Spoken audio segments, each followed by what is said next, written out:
Every journey has a beginning, and you have downloaded Marvel Snap. It is now time to sink your teeth into this game, learn the basics, and make your first beginner decks. Whether you are here to learn the basics or you want to learn some powerful early combos, these 5 decks should have something in store for everybody's playstyle, and we're only going to be using early game Pool 1 cards. I want to remind you, you want to use cards and decks that suit the way you want to play the game. After all, this is a game. Don't worry about the meta. Screw the meta. Look, it doesn't matter if you've been playing the game for some days, weeks, even months, or you just downloaded the game. These early decks are going to be very important in your beginning steps of Marvel Snap, and probably more important than the decks themselves are going to be learning the cards and the basic synergies that they provide. Deck number 1, Odin reveals himself. I probably should pick another name, but let's stick with it. This deck is by far one of my personal favorite, if not my favorite on this list. We're starting out with a banger, guys. Very strong deck that is going to win you a lot of games because of the sheer amazing powerful combinations that it does have. The overall deck purpose is to both use and abuse the on-reveal abilities from your cards in your deck to overwhelm the opponent with both power and surprises. Essentially, the basic strategy of this deck is to set yourself up with a strong early game. You're going to be laying out multiple cards on the field with all the 1 and 2 cost cards highlighted here, and then you'll be ramping up the power on turn 3 by either playing Wolfsbane or Ironheart to power up the cards that you already played. You will then overwhelm your opponent right away, and through a huge right hook in turns 4, 5, and 6, Odin is truly the key to this deck. He's going to go ahead and reactivate the on-reveal abilities of all the cards in one location, and you can set yourself up to have Spider-Woman with multiple negative effects to the enemy, or everyone's personal favorite and the main kind of summed up strategy: get White Tiger out there, get a Spirit Tiger, throw Odin, and get another Spirit Tiger, and you're pretty much going to win the game. 10 out of 10. I love it. Let's move on. Deck number 2, Ongoing Surprise. So this deck is very similar to the last one, except we're not going to be focusing on reveal abilities rather than ongoing abilities. On reveal is more about synergy. Ongoing is more about powerful effects that last the whole battle to overwhelm your opponent with tons of points on the locations. You're going to want to go ahead and focus on building up your deck with Angela, then Nightcrawler. Moving Nightcrawler and playing another card is an easy way to get loads of Angela points. You'll also be equipped with abilities to give you points in locations that you don't even have cards via people like Mr. Fantastic and the Claw, and you can go ahead and give those points to Namor, who should be on his own location.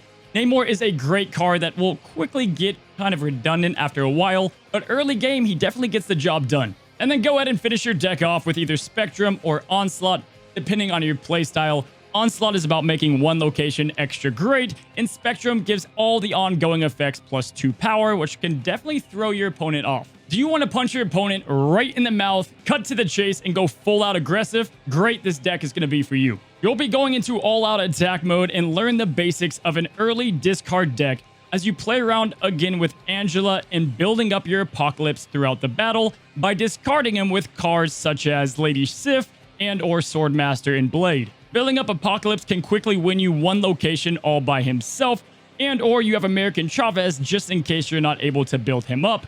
It's fun, it's fast, it's powerful, very easy deck to get the hang of, and if you're a fan of the discard deck, great news, you can use this into the late game as you upgrade your collection. Also, all of the graphics that you see on today's video will be located in my Discord that you can find down in the description below. Feel free to join to get access to the graphics and see other community members that are going to be talking about the game, strategies, and get you up to speed. And since you're already down there, you might as well subscribe if you haven't already for daily Marvel Snap content and guaranteed great RNG in all of your Marvel Snap games. Deck number 4, the Flood, or the Zoo, or whatever you want to call it. This is all about overwhelming your opponent with mass amount of cards on the playing field, and then you buff them all. The strategy of the deck is simple. Lay as many cards as you can out on the field, trying to capitalize on their synergies with Ant-Man and Rocket Raccoon. Some of the combos to focus on is go ahead and play Ant-Man later in the game. You can play Nova, and when you have loads of cards on the deck, use Carnage to destroy him, giving all of your other cards +1. Or you can do an Angela Bishop early strong combo. And then lastly, Strong Guy can provide huge power on one location if you have no more cards in your deck. Finish it off by playing Kazar or Blue Marvel. You're going to power all those cards up and you'll be good to go between that, Nova. A lot of +1s to your 1-cost cards. And for our last deck, we've got the Devil Dinosaur deck.